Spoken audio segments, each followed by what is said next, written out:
be engaged to such a lovely lady, and my goodness, I was lucky enough to marry her. The marriage problems of Charles and Diana have cast a shadow over the royal family. Now the Queen has decided to bring the whole issue to a head by advising them to divorce. The Prince now faces some difficult choices. Should he seek a divorce? Should he marry Mrs. Parker? On a summer morning in 1981, the world witnessed what appeared to be the perfect fairy tale. A shy kindergarten teacher transformed into a princess, a prince fulfilling his royal destiny. The wedding of the century watched by 750 million people across the globe. But what if everything you believed about this iconic moment was a carefully orchestrated deception? What if the fairy tale was actually a tragedy in disguise, with a secret so devastating it would ultimately destroy the very institution it was meant to protect? In this video, we uncover the truth behind one of history's most famous marriages, a truth that King Charles himself has finally acknowledged, decades after the damage was done. This is the story of duty versus desire, of a crown that demanded sacrifice, and of a young woman who paid the ultimate price for a prince's inability to choose between love and obligation. To understand the tragedy that would unfold, we must first understand the man at its center. Prince Charles Philip Arthur George was never meant to be the kind of king his subjects expected. Where they wanted strength, he offered sensitivity. Where they demanded stoicism, he displayed emotion. Born into a family where emotional distance was considered a virtue, Charles was an anomaly from the beginning. His father, Prince Philip, believed that hardship would forge character. At age 13, Charles was sent to Gordonstown, one of Scotland's most brutal boarding schools, where compassion was viewed as weakness and tears were met with mockery. The experiment backfired catastrophically. Rather than creating a hardened future monarch, Gordonstown nearly broke the young prince entirely. Classmates tormented him. Teachers dismissed his artistic interests as frivolous. And hundreds of miles away, his parents remained emotionally unreachable, viewing his suffering as necessary preparation for the crown. Yet Charles possessed an inner strength that surprised his critics. When they said he was too weak for military service, he proved them wrong by excelling as an RAF pilot, earning the coveted Double Diamond Trophy. But his greatest vulnerability remained unchanged, a desperate hunger for the love and acceptance that his childhood had never provided. This emotional void would make him susceptible to a love triangle that would define not just his life, but the future of the British monarchy itself. Because while the world was waiting for him to find a suitable bride, Charles had already found the woman who would capture his heart completely. Her name was Camilla Parker Bowles, and their relationship would cast a shadow over everything that followed. In 1972, at a polo match in Windsor Great Park, Prince Charles met a woman who would change the course of royal history. Camilla Shand was everything Diana Spencer was not: confident, worldly, and utterly unimpressed by royal protocol. She possessed something Charles had never encountered before: the ability to make him feel completely understood. Their relationship bloomed with an intensity that caught Charles off guard. Camilla shared his interests in architecture, organic farming, and classical music.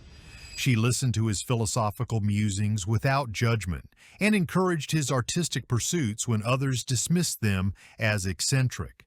For the first time in his life, Charles felt truly seen. But their romance was doomed from the beginning. Camilla lacked the virginal purity that royal tradition demanded of a future queen. The establishment made it clear that she was unsuitable marriage material, regardless of Charles's feelings. When Charles left for naval service in the Caribbean in 1973, he returned to find Camilla engaged to Andrew Parker Bowles, a cavalry officer and a more conventional choice for a woman of her background. Charles was devastated, but he accepted the loss as the price of his royal birthright. What he didn't anticipate was that his connection to Camilla would never truly end. They remained friends, confidants, and something far more dangerous to his future marriage. They remained in love. As the 1970s drew to a close, pressure mounted on Charles to find a bride. He was approaching 30, and the establishment grew increasingly anxious about the succession.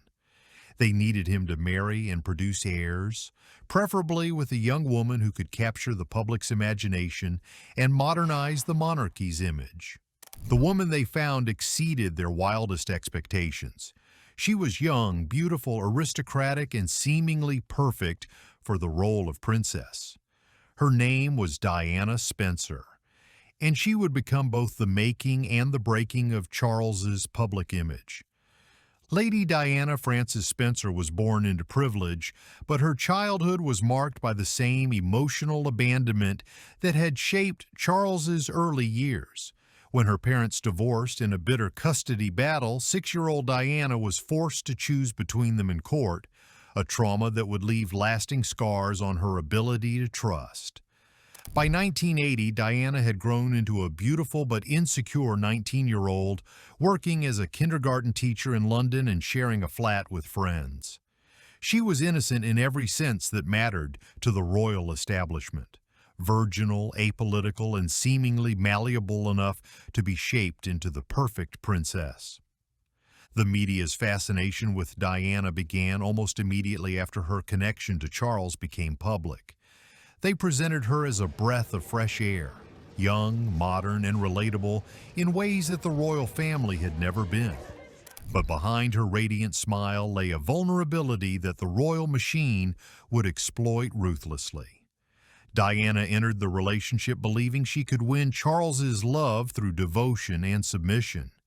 She had no way of knowing that his heart already belonged to another woman, or that the royal establishment viewed her primarily as a breeding machine capable of producing photogenic heirs. The warning signs were there from the beginning, but Diana was too inexperienced and too in love to recognize them.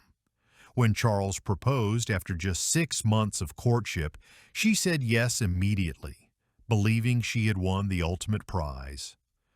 What she had actually done was sign her own death warrant, because just days before their wedding, Diana would discover a truth so devastating that she would later describe it as the worst night of her life. The fairy tale was about to reveal its true nature as a carefully constructed lie. On the morning of July 29, 1981, London awakened to what would become one of the most watched events in television history. 2 million people lined the streets. 750 million more watched worldwide. The fairy tale wedding of the century was about to begin, but in the hours leading up to the ceremony, behind the pageantry and celebration, a very different drama was unfolding. Diana Spencer was in emotional free fall, having discovered that Charles had purchased a farewell gift for Camilla Parker Bowles, a bracelet engraved with their pet names, Gladys and Fred. The ceremony itself betrayed the truth to those who knew how to look. Diana deliberately omitted the word obey from her wedding vows, a small act of rebellion that shocked traditionalists. Charles stumbled over his own words, saying thy goods instead of my worldly goods, a Freudian slip that revealed his reluctance to fully commit. But it was the famous balcony kiss that provided the most telling evidence of their dysfunction. What appeared to the world as romantic spontaneity was actually a moment of profound disconnection. Diana leaned in eagerly while Charles pulled away, their body language revealing the fundamental imbalance in their relationship. At the wedding reception, photographers captured moments the public never saw. Diana's smile fading when she thought no one was watching. Her desperate attempts to gain Charles's attention, his obvious discomfort with the charade he was being forced to maintain.